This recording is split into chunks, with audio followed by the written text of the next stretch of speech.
সেদিনের ঘটনার পর সানা কিছুদিন আর ভার্সিটিতে যায়নি। সানার মাকে সানা সব জানিয়েছে, তবে বাবাকে এখনো জানায়নি।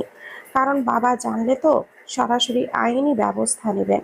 তবে সানা চায় ভার্সিটি থেকে যাতে নিশানের শাস্তির ব্যবস্থা করা হয়। আজ ছানা আর মিহি দুজনেই ভার্সিটিতে যায়। তারা যেতেই ডিপার্টমেন্টের অফিস রুম থেকে তাদের খোঁজ আসে। তারা দুজনেই অফিস রুমে যায়। সেখানে লিসাও উপস্থিত ছিল, পাশাপাশি নিশান ও নিশানের ফ্যামিলি মেম্বাররাও ছিল। অপরদিকে সানাদের পক্ষে কেউ ছিল না। মূলত লিসা সানার নামে কমপ্লেন করেছে। সানা নাকি নিশানের উপরে হামলা করেছে, নিশানকে আঘাত করেছে, ইত্যাদি ইত্যাদি। সানা পাশ ফিরে নিশানের দিকে তাকায়, যার হাত এখন সম্পূর্ণ ব্যান্ডেজ করা। সানার মনে হয় সে কি কলম দিয়ে অনেক আঘাত করে ফেলেছিল নাকি যে হাতটাই শেষ। সেখানে দাঁড়িয়ে সানা নিজেকে ডিফেন্ড করার চেষ্টা করে, কিন্তু কোনো প্রমাণ ছিল না। সে যা তার সাথে নিশান খারাপ করতে চেয়েছিল। হঠাৎ অফিস রুমে সায়ান সানার ভাই পরিচয়ে উপস্থিত হয়। পাশাপাশি রিয়ানও এসেছিল। প্রমাণের কথা বলতেই সায়ান সেই দিনের সেই ক্লাসরুমের সিসি ক্যামেরার ফুটেজ দেখায়। নিশান তা দেখে অবাক হয়ে যায়। তার একদমই মাথাতেই ছিল না যে সিসি ক্যামেরা অন থাকতে পারে। ক্লাস তো শেষ হয়ে গিয়েছিল, তাই ভেবেছিল সিসি ক্যামেরা অফ ছিল। তবে ক্যামেরা স্পষ্ট কাহিনী ধরা পড়ে। পাশাপাশি নিশানকে আঘাত করার কলমটাও সানা বের করে দেখায়। সেখানে আতঙ্কে সে নিশানকে আঘাত করার পরেও ওভাবে হাতে কলম নিয়ে বেরিয়ে এসেছিল। এই বিষয়টা প্রমাণ হলেও নিশানকে পরবর্তীতে পুনরায় আক্রমণ করেছিল তার কোনো প্রমাণ ছিল না। কারণ জায়গাটা এক প্রকার নির্জন জায়গায় ঘটেছিল, যেখানে কোনো সিসি ক্যামেরা ছিল না। তাই নিশানও সেই আক্রমণ নিয়ে কোনো প্রমাণ দিতে পারে না। তারপর সায়ান সানা ও মিহি চলে যেতে বলে। বাকি বিষয়টা সে গার্ডিয়ান হিসাবে সামলে নেবে। অবশ্যই নিশানের শাস্তির ব্যবস্থা নিশ্চিত করবে। সানা ও মিহির সাথে রিয়ানও বেরিয়ে আসে। সে চুপচাপ দাঁড়িয়েছিল, কারণ সকল বিষয় সায়ান নিজে সামলে নিচ্ছিল। ক্লাসের সিসি ক্যামেরার ফুটেজটা রিয়ান নিজেই সংগ্রহ করেছিল। এতে সেই ডিপার্টমেন্টের অফিসিয়াল অনেক ঝামেলাও সামলাতে হয়েছে। এতে করে রিয়ানকে সাহায্য করেছে সেই ডিপার্টমেন্টেরই একজন স্যার, যিনি একসময় রিয়ানের শিক্ষক ছিলেন। পরবর্তীতে তিনি ভার্সিটির প্রফেসর হিসেবে নিযুক্ত হয়েছিলেন। তবে তারা প্রমাণের জন্য অপেক্ষা করেছে। তাহলে সোজা সানাদের ডিপার্টমেন্ট থেকেই ফুটেজের ব্যবস্থা করা হতো। তবে তাতে অনেক দেরি হয়ে যেত, আর এর মধ্যে নিশানরা ফুটেজটা সরিয়ে ফেলে প্রমাণ করা কঠিন হয়ে যেত, যেহেতু কোনো প্রত্যক্ষ সাক্ষী ছিল না। যদিও নিশানের অবাক চেহারা দেখে বোঝাই গেছে তার সিসি ক্যামেরার সম্পর্কে কোনো খেয়াল ছিল না। বেচারা অন্যের ক্ষতি করতে গিয়ে নিজেই ফেঁসে গেল। এখন বাকি শাস্তি ভার্সিটি থেকেই দেওয়া হবে। পাশাপাশি গার্ডিয়ান হিসেবে সায়ান উপস্থিত আছে। সায়ান নিজে থেকে সানার বাবার সাথে কথা বলেছে। সানার বাবা সরাসরি আইনের সাহায্য নিতে চেয়েছিল, তবে সেখান থেকে মুক্তি অনেক সহজ ছিল। তাই এবারে আঘাতটা নিশানের ক্যারিয়ারের ওপর করতে হবে, তবেই না সবার মাঝে নিশানের খারাপ চরিত্রটা প্রকাশ পাবে। রিয়ান আসতেই সানা বলে, রিয়ান ভাই, ওই নিশানের হাতের এই অবস্থা হলো কিভাবে? আমি তো শুধু কলম দিয়ে আঘাত করেছিলাম, এতে তো এমন খারাপ অবস্থা হওয়ার কথা না। সানাকে থামিয়ে মিহি বলে, আরে শুনলি না, তারা নাকি আক্রমণ করেছিল নিশানের উপর। কারা ছিল কে জানে, তবে একদিকে ভালোই হয়েছে, উপযুক্ত শাস্তি পেয়েছে। রিয়ানের ডোন্ট কেয়ার ভাব দেখে সানার কিছুটা সন্দেহ হয়। রিয়ান ভাই, আপনি আবারও কিছু করেননি তো? আরে তুই শুনলি না, বাইক নিয়ে গিয়েছিল তারা। রিয়ান ভাই তো বাইক চালাতে পারে না। তাদের থামিয়ে দিয়ে রিয়ান বলে, এইসব গাড়িতে গিয়ে বসে আলোচনা কর। আর হ্যাঁ, কে ছিল সেটা পরের কথা। আর কথা হচ্ছে নিশানের শাস্তি হয়েছে, অ্যান্ড আরও হবে। ভাইয়া সব ব্যবস্থা করে নিচ্ছে। তোদের এইসব নিয়ে আর কিচ্ছু চিন্তা করতে হবে না। শুধু বসে বসে খেলা দেখো, আর পারলে পপকর্ন নিয়ে বসে মজা করে খাও। মেসেঞ্জারে সায়ানের সাথে আলিনার পিকচারগুলো দেখে মিহির কোনো প্রতিক্রিয়া দেখায়নি। বান্ধবীর সাথে দেখা করতেই পারে। প্রায় 9টা বছর সায়ান বিদেশে ছিল। চাইলেই সায়ান তাকে অনেক আগেই ছেড়ে দিতে পারত, কিন্তু ভালোবাসে বলেই তো আর ছাড়েনি, তাই না? যদি আলিনার সাথে ভালোবাসার সম্পর্ক থাকতো, তাহলে তো মিহি কোনো দরকার ছিল না। তাই চাইলেই মিহিকে ছেড়ে আলিনার কাছে যেতে পারত। তাছাড়া মিহি তো প্রথম দিকে সায়ানকে অবহেলা করেছিল, ডিভোর্সের কথাও বলেছিল, যদিও সেগুলো কারণবশত ছিল। তবে সায়ান তো সেটা জানতো না। সায়ান তাকে ভালো না বাসলে সেই সময়টার সদ্ব্যবহার করতে পারত, তাও তো করেনি সায়ান। বরং মিহির শত অবহেলা পেয়ে তাকেই ভালোবেসে গিয়েছে। নিজে থেকে সকল কারণ বের করে মিহিকে এক গুরুতর বিপদ থেকে মুক্তি দিয়েছে। মিহির সাথে কোনো খারাপ ব্যবহার করেনি যে কেন, আর সায়ানকে কিছু বলেওনি, কেন অবহেলা করেছে এই সব নিয়ে। হ্যাঁ, সায়ানের সন্দেহ হয়েছিল এবং সে নিজেই সেটার সমাধান করেছে। এত কিছুর পরে সায়ানকে অবিশ্বাস করার মতো কোনো কারণ মিহির কাছে নেই। অবশ্য আলিনার সাথে দেখা করার বিষয়টা তেমন বড় কোনো বিষয় না, নয়তো তো সায়ান নিজে থেকেই তাকে জানাতো। এইসব ভেবেই মিহি সায়ানকে কিছুই আর বলেনি। এই তো সায়ান আজও আলিনার সাথে দেখা করেছে। মিহিকে সেই আইডি থেকে পুনরায় ছবি সেন্ড করা হয়। সায়ানের পরনে সেই ড্রেসটাই রয়েছে যেটা পরে আজকে সানার গার্ডিয়ান হিসাবে ভার্সিটিতে গিয়েছিল। আসার সময় মিহির সাথে সায়ানের আর কথা হয়নি। তারা রিয়ানের সাথে সোজা বাসায় চলে এসেছিল। সায়ানের তারপর কোম্পানিতে যাওয়ার কথা ছিল। আজকের ছবিটা সাইড থেকে তোলা, যেখানে স্পষ্ট সায়ানের চেহারাও দেখা যাচ্ছে, সেই চিরচেনা গম্ভীর চেহারা, যেই রূপ সায়ান অপরিচিতদের সামনেই প্রকাশ করে। মিহির সামনে সায়ানের সুইট একটা চেহারা প্রকাশ করে। কত খুনসুটি ভালোবাসাময় মুহূর্ত তাদের। হ্যাঁ, সায়ানও রাগ করে, মন খারাপ করে, অভিমানও করে, সব মিহির সাথেই তো। এসব ছাড়া তো সংসার চলবে না। মিহিও তো কত অভিমান করে, কত শত ন্যাকামি করে। সায়ান তো সেই সব নিয়ে রাগ করে না, বরং এইসব নিয়ে দুজনেই মজা করে। এত সব কিছুর পর সায়ানের মতো পুরুষকে সন্দেহ করার কোনো কারণ মিহির কাছে নেই। নিজের স্বামীকে অন্য মেয়ের সাথে দেখলে সকল স্ত্রী মন খারাপ হয়। মিহির ক্ষেত্রেও সেম। তবে যখনই সায়ান বাসায় ফেরে, তার সাথে ভালো বিহেভ করে, ভালোবাসায় মরিয়ে রাখে, এসবের পর আর কিছুই মনে থাকে না তার। এসব বুঝি মিহি নিজে নিজেকেই নিয়ে থাকে। আজকাল মাঝে মাঝে সায়ানের মেজাজ খুব চড়া থাকে, হঠাৎই কোনো কারণ ছাড়াই রাগ দেখিয়ে ফেলে। তবে পরক্ষণেই আদর করে মিহির মান ভাঙিয়ে দেয়। সায়ান হয়তো কোনো কিছু নিয়ে খুবই আপসেট আছে। এটাই কিছুদিন ধরে এই বলা যায়, আলিনার আসার পর থেকেই এমনটা হচ্ছে। ফোনেও রাগারাগি করে, কারোর সাথে কথা বলে। সায়ানের মেজাজের সময় মিহি কিছু জিজ্ঞাসা করে না। সায়ানের এমন মেজাজ দেখলেই মিহি সেই ছবিগুলো নিয়ে কিছু জিজ্ঞেস করেনি, কারণ এটা সঠিক সময় নয়। কেউ তো নিশ্চিত তাদের সংসারে সমস্যার সৃষ্টি করতে চাচ্ছে। মিহি সেটা বুঝতে পেরেই সেই আইডিটার অনারকে পাত্তা দিচ্ছে না। প্রথম দিকে পরিচয় জানতে চাইলেও এখনো কিছু বলে না, শুধু ছবিগুলো সিন করেই রেখে দেয়। সায়ানের সাথে এইসব নিয়ে কথা বলতে হবে। অবশ্যই সায়ান সবকিছুর সমাধান করবে। সায়ান তাকে ভালোবাসে তো, আর মিহিও তার সায়ান ভাইকে অনেক ভালোবাসে। স্বাধীনের বাচ্চা, তুই আমার সর্বনাশ করে দিলি। কি করলাম ভাই? আমাকে মারতে চাইছিস কেন? ওই আলিনার বাচ্চাকে তোকে আনতে কে বলেছিল?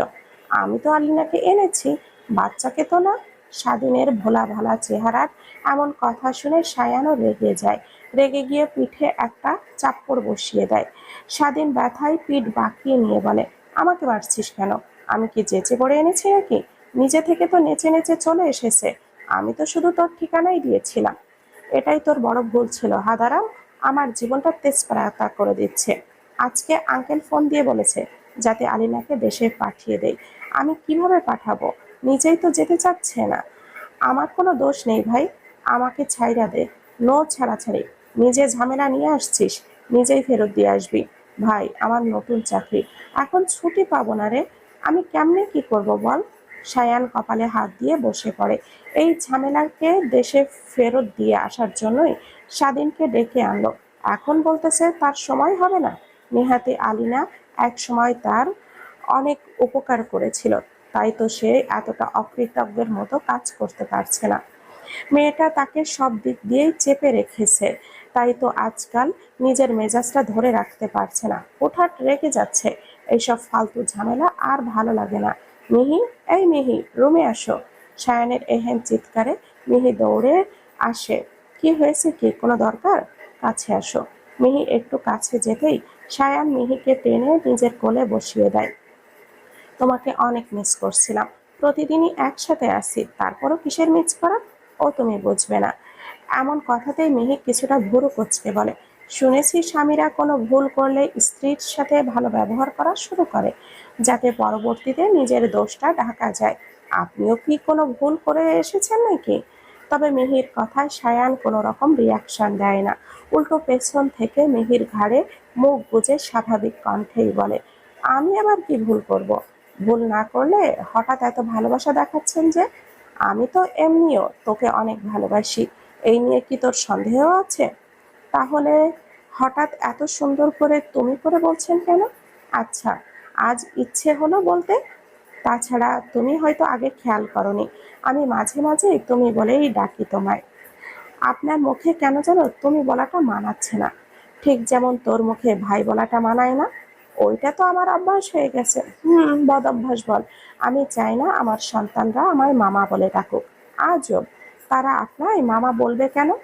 বাচ্চার মা যদি ভাই বলে, তাহলে তারা তো মামা বলেই ডাকতে চাইবে। বাচ্চা হলো না, আগেই আপনি কত কিছু ভেবে বলেছেন। তো বলছিস বাচ্চাকে আগে আনতে হবে, তাই তো? কখন বললাম আমি? বুঝি বুঝি সরাসরি না বলে ঘুরিয়ে পেঁচিয়ে সেটাই বোঝাচ্ছিস। যাক, তোর চাওয়াকে মেনে নিচ্ছি। খুব শীঘ্রই আমার ছোট ভার্সন আনার ব্যবস্থা করছি। নিজের ইচ্ছে আমার উপরে ঠেলে দিচ্ছেন, তাই তো? বুঝতেই যখন পারছিস, তাহলে অভিনয় করছিস কেন? মিহি কথা ঘুরিয়ে সায়ানকে জিজ্ঞেস করে, আচ্ছা, ভার্সিটিতে কি হলো আজ? সেটা তো আর জানা হলো না। নিশানকে ভার্সিটি থেকে বের করে দেওয়া হবে। তাছাড়া পুলিশের সাথে যোগাযোগ করা হয়েছে, আর কোনো ক্ষতি করতে পারবে না। এবারের মতো ছাড় দিলেও সে পরবর্তীতে আরো ভুল করলে তাকে আর ছাড় দেওয়া হবে না। যাক, সব তাহলে ভালোই হয়েছে। তাছাড়া সেই বাইকারদেরকে ধন্যবাদ, নিশানকে আচ্ছা মতো শায়েস্তা করে দিয়েছে। হঠাৎই মিহিকে থামিয়ে সায়ান বলে, তুই তো এইসব বলে আমাকে ভোলানোর চেষ্টা করছিস। আমি কিন্তু আর ছাড় দিচ্ছি না। আমার কিন্তু একটা লিটিল পরি চাই, তার মাম্মামের মতো কিউট একটা পরি। একজনকে যে খুব তাড়াতাড়ি ফুপু হওয়ার সুসংবাদ দিতে হবে। সায়ানের শেষ কথাটা মিহি স্পষ্ট শুনলেও কিছুই বলে না। তার বিশ্বাস, সায়ান যা করবে তার ভালোর জন্যই করবে। লোকটাকে সে মোটেও সন্দেহ করতে চায় না, বরং সারা জীবন ভালোবাসায় মুড়িয়ে রাখতে চায়। মাঝখানে পেরিয়ে গেছে বেশ কয়েকটা দিন। আজ সকালে বাসায় বাবার পাশে মিসেস সুলতানাকে দেখে মিহি অবাক হয়ে যায়। সেই দিনের অনুষ্ঠানে মিসেস সুলতানাকে দেখেছিল মিহি, তাই চিনতে পেরেছে। কোনো এক কারণবশত সায়ান আজ অফিসে যায়নি। মিসেস সুলতানাকে চাচ্চুর সাথে দেখতে গিয়ে আসে এগিয়ে, মিসেস সুলতানা, আপনি হঠাৎ? কেন আসতে পারি না আমি? তা পারেন, তবে হঠাৎ চাচ্চুর সাথে আপনাকে দেখে একটু অবাকই হয়েছি, বলতে পারেন। সেটা স্বাভাবিক। তোমার ফুপু কোথায় আছেন? ফুপু? উনি ওনার রুমেই আছেন, একটু ডেকে দিবে? দরকার ছিল ওনাকে। মিসেস সুলতানার এমন কথাতে সবাই অবাক হয়ে যান। হঠাৎই এসে শিউলিকে খুঁজছে কেন? শিউলির সাথে তো ওনার কোনো যোগাযোগ থাকার কথা না। মিসেস সুলতানাকে বসতে দিয়ে আসমা চৌধুরী নাস্তার ব্যবস্থা করতে থাকেন। যতই হোক, মেহমান তো।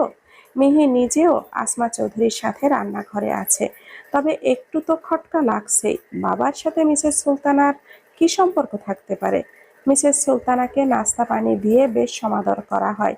অতঃপর মিহি গিয়ে শিউলিকে ডেকে নিয়ে আসে। ড্রয়িং রুমে এসে মিসেস সুলতানাকে দেখে শিউলি থমকে যায়। ওনার চোখে পানি চলে আসে। অশ্রুসিক্ত চোখে আমিনুল চৌধুরীর দিকে তাকায়। বোনকে এভাবে তাকাতে দেখে তিনি নীরবে মাথা নাড়ায়। শিউলি গিয়ে সোজা মিসেস সুলতানার হাতটা ধরে অপরাধ বোধে কান্না করে দেয়। আমাকে মাফ করে দেবেন আপা, আমি জানতাম না কিছুই। আপনাকে নিয়েও অনেক কটু কথা বলে ফেলেছি। আমি অনেক অনুতপ্ত। আমি ক্ষমা চাইছি। শিউলি, কান্না করবেন না, মানুষ মাত্রই ভুল হয়। তোমার ভুল ভেঙেছে দেখেই আমি খুশি হয়েছি। আর মনে অপরাধ বোধ রাখবেন না। তাদের কথা শুনে বাকিরা কেউ কিছুই বুঝতে পারছে না। বাবাকে একপাশে চুপচাপ দাঁড়িয়ে থাকতে দেখে মিহি বাবার পাশে এসে দাঁড়ায়। মিহিকে নিজের দিকে জিজ্ঞাসাবোধ দৃষ্টিতে তাকিয়ে থাকতে দেখে আমিনুল চৌধুরী মৃদু হেসে মিহির মাথায় হাত বুলিয়ে দেয়। সাইমন চৌধুরী জিজ্ঞেস করেন, আপনারা কি নিয়ে কথা বলছেন? আমরা তো কিছুই বুঝতে পারছি না, একটু খোলসা করে বলবেন কি? মিসেস সুলতানা বলেন, আপনারা নিশ্চয়ই অবাক হচ্ছেন। আমিনুল সাহেবের থেকে সব শুনে আমিও অবাক হয়ে গিয়েছিলাম। আমার কারণে কত বড় ভুল বোঝাবুঝি হতে যাচ্ছিল, আমি আজই সেটারই সমাধান দিতে এসেছি। সায়ান বলে, সুলতানা ম্যাম, একটু বুঝিয়ে বলুন আমাদের, এমন কিছু কি যা আমরা জানি না? ইয়েস মাই সান। তো শুরুতেই আমার বিষয়টা বলি। আমাদের কোম্পানির সাথে তোমাদের কোম্পানির যখন প্রথম ডিলটা হয়েছিল, সেটা তো তখন আমিনুল সাহেবই দায়িত্বে ছিলেন। সেই সময়টাতে আমার লাইফে অনেক বড় একটা পরিবর্তন এসেছিল। আমার ডিভোর্স হয়ে যায়। তারপর পরই আমার একমাত্র মেয়েটা অসুস্থ হয়ে পড়ে। ডাক্তার দেখিয়ে জানতে পারি মেয়েটার হার্টে ছিদ্র ধরা পড়েছে, অপারেশন করতে হবে। তবে আমার চাকরির বয়সও কম, পর্যাপ্ত টাকার অভাবও ছিল। চারিদিক দিয়েই আমি বিপদে পড়ে যাই। সেই সময়টাতে আমার আমিনুল সাহেবের সাথে দেখা হয়। তিনি একসময় আমার ভার্সিটির সিনিয়র ছিলেন। এতদিন পর ওনাকে দেখেই আমি চিনে ফেলি। ওনার সাথে আমার ব্যবসায়িক সূত্রেই টুকটাক যোগাযোগ হতে থাকে। একসময় আমি মানসিকভাবে এতটাই ভেঙে পড়ি যে আমি বাধ্য হয়ে ওনাকে সব জানাই। মেয়েটাও আরো অসুস্থ হয়ে পড়েছিল। সে সময় আপনাদের কোম্পানির শুরুর দিকে ছিল। তখন আমার মেয়েকে বাঁচাতে আমিনুল সাহেব টাকা দিয়ে সাহায্য করেন। ওনার সহায়তায় আমার মেয়েটার অপারেশন করাই আমি। এতটুকু বলেই মিসেস সুলতানা থেমে যান। ওনার কথাগুলো বাকি সবাই চুপচাপ শুনছিল। তিনি আবারও বলা শুরু করেন, এখন হয়তো আপনারা ভাবছেন আমি এত টাকা কোথায় পেলাম। সেই সময়টাতে আমার মানসিক অবস্থা একদমই ভালো ছিল না। ওনার থেকে টাকা পেয়েই আমি মেয়ের চিকিৎসা করিয়ে ফেলি। তবে আমি জানতাম না সেই টাকাগুলোর বিজনেসে ইনভেস্ট করার জন্য ছিল। মিসেস সুলতানার শেষ কথাটা শুনে সাইমন চৌধুরী অবাক হয়ে ভাইয়ের দিকে তাকায়। তিনি আমিনুল চৌধুরীকে জিজ্ঞেস করেন, তাহলে সেই সময়ের ইনভেস্টার টাকাটা ছিল কোথা থেকে? আমাদের কারোর কাছে তো বাড়তি কোনো টাকা ছিল না। এক প্রকার শেষ সম্বল ছিল সেটা। আশার আব্বু টাকাগুলো দিয়েছিল। শিউলির কথায় সবাই শিউলির দিকে তাকায়। শিউলি আবারও বলে, টাকাগুলো আশার আব্বুই দিয়েছিল। সেই সময়টাতে আশার আব্বুর বিজনেসটা বেশ ভালোই চলছিল, ভালোই লাভও হয়েছিল। তিনিই টাকাগুলো ছোট ভাইজানকে দিয়েছিলেন, তাই আর কোনো ঝামেলা হয়নি তখন। সায়ান এবার প্রশ্ন করে, সব বুঝলাম, এখানে তো আর কোনো ঝামেলা দেখছি না। তবে আপনি কান্না করছিলেন কেন ফুপু? কারণ আমার সহজ সরল ভাইজানকে আমি ভুল বুঝেছিলাম। তাকে অনেক খারাপ অপবাদ দিয়েছিলাম। কিছু না জেনেই অনেক নোংরা কথা বলে ফেলেছিলাম। আমার দোষের ওপরেই ভারী তো এখন আমার মেয়েটা ভোগ করছে।